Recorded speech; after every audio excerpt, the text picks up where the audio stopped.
안녕하세요. 오늘은 성경 잠언 17장에 담긴 지혜, 이걸 함께 좀 깊이 살펴보려 합니다. 이게 수천 년 전 이야기지만 오늘 우리 삶을 비추는 거울이 될 수도 있을 겁니다. 바로 시작해 볼까요? 잠언 17장, 이 첫 구절부터가 아주 현실적인 질문 같아요. 마른 떡 한 조각만 있고도 화목하는 것이 제육이 집에 가득하고도 다투는 것보다 나으니라, 이거요. 네, 맞아요. 물질적인 풍요, 그리고 관계의 평화, 이 둘 중에 뭐가 더 중요할까? 뭐 이런 질문이죠. 그렇죠. 어쩌면 요즘 우리 사회가 계속 소비를 추구하는데 그게 정말 우리를 행복하게 하나? 좀 돌아보게 하는 것 같아요. 정확한 지적이세요. 이게 단순히 물질이냐 관계냐 이걸 넘어서 삶의 본질적인 가치가 뭐냐는 질문이죠. 그러니까 외적인 조건보다는 내면의 상태 그리고 관계의 질 이걸 더 중요하게 보는 겁니다. 아, 내면의 상태와 관계의 질이요. 네. 비슷한 맥락에서 5절 보면 가난한 사람을 조롱하는 건 그를 만드신 분, 그러니까 여호와를 멸시하는 거다 이렇게 경고하잖아요. 네, 그렇죠. 여호와라는 이름이 나오네요. 네. 당시 사람들이 믿었던 신의 이름이죠. 어쨌든 사람을 조건으로 판단하지 마라. 존중해라. 이런 메시지인데 이건 뭐 지금도 너무 중요한 가르침이죠. 그렇군요. 또 지혜로운 사람이랑 어리석은 사람 이렇게 딱 대비시키는 구절들도 인상 깊더라고요. 10절 말씀이요. 한마디 말로 총명한 자에게 충고하는 것이 매 100대로 미련한 자를 때리는 것보다 더 깊이 박힌다. 아, 그 구절이요. 네. 지혜로운 사람은 충고를 통해 배우는데 어리석은 사람은 그렇지 않다는 거잖아요. 근데 사실 현실에서는 이렇게 충고를 지혜롭게 하는 것 자체가 참 어렵지 않나요? 정말 중요한 부분을 짚어주셨어요. 잠언에서 말하는 지혜가 그냥 아는 게 많다는 뜻은 아니거든요. 27절 보면 말을 아끼는 자는 지식이 있고 성품이 냉철한 자는 명철하다 이렇게 말하듯 신중함, 분별력, 또 자기 통제 이런 게 지혜의 중요한 요소예요. 아, 자기 통제까지요? 네. 그러니까 충고를 받아들이는 지혜도 중요하지만 상황이랑 사람을 봐가면서 말하는 지혜도 필요하다는 거죠.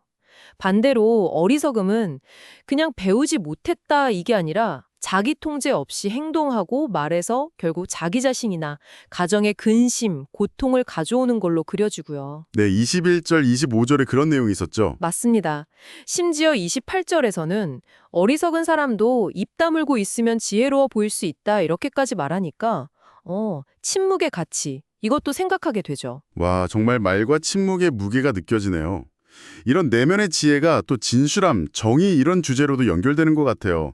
3절에 도가니는 은을, 풀무는 금을 연단하지만 여호와는 마음을 연단하신다 이런 구절이 있잖아요. 네네.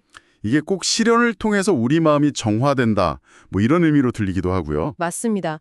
삶의 어떤 어려움이나 시험이 우리의 진짜 마음, 의도를 드러내고 단련시킨다는 그런 관점이죠. 그러니까 겉모습이 아니라 중심을 보시는 신 앞에서 진실함이 중요하다는 겁니다. 아, 진실함. 네. 그리고 이게 사회적인 정의 문제하고도 연결돼요. 15절에서 악인을 의롭다 하고 의인을 악하다 하는 걸 아주 강하게 비판하잖아요. 네, 그렇죠. 또 뇌물 받고 재판 왜곡하는 거 23절에 나오죠. 그런 걸 경고하는 건 공정함이 무너지면 공동체 전체가 위험해진다는 걸 보여주는 거죠. 결국 행동에는 책임이 따른다 이런 말씀이군요. 좀 전에 선을 악으로 갚으면 악이 안 떠난다 이런 말처럼요. 불의는 결국 드러난다는 아주 강력한 메시지입니다. 듣다 보니 마지막에는 다시 관계의 소중함으로 돌아오는 것 같아요. 17절, 친구는 사랑이 끊어지지 않고 형제는 위급한 때를 위해 놨다. 아, 정말 어려운 시기에 힘이 되는 관계의 가치, 이걸 말해주는 것 같네요. 네, 그렇죠. 반대로 관계를 해치는 행동에 대한 경고도 있고요. 9절 보면 다른 사람 잘못 자꾸 들추면 친구 사이 갈라놓는다 이러고. 맞아요. 허물을 덮어주는 것의 중요성이죠. 네, 그리고 14절은 싸움이 커지기 전에 멈춰라 이렇게 조언하고요. 지금 혹시 우리 관계 속에서 이런 지혜가 필요한 부분은 없을까 생각해 보게 되네요. 그렇습니다. 잠언 17장은 결국 화목, 지혜, 정의, 그리고 관계 이런 뭐랄까 시대를 추월하는 가치들을 우리 삶 속에서 어떻게 실현할 거냐 여기에 대한 깊은 성찰을 담고 있는 거죠.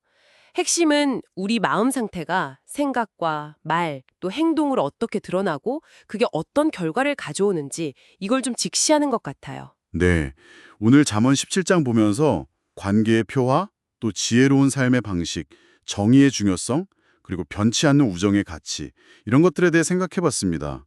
참 오래된 지혜인데 곱씹을수록 새로운 의미가 다가오는 것 같습니다. 네.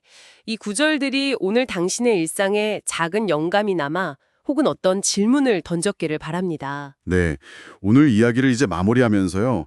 잠언 17장 22절 말씀을 당신께 질문으로 남겨보고 싶어요. 마음의 즐거움은 양약이라도 심령의 근심은 뼈를 마르게 하느니라. 지금 당신의 마음을 즐겁게 하는 좋은 약은 무엇인가요? 그리고 혹시 당신의 기운을 빼앗는 근심이 있다면 잠시 그것을 돌아보는 시간을 가져보시는 건 어떨까 제안해 봅니다.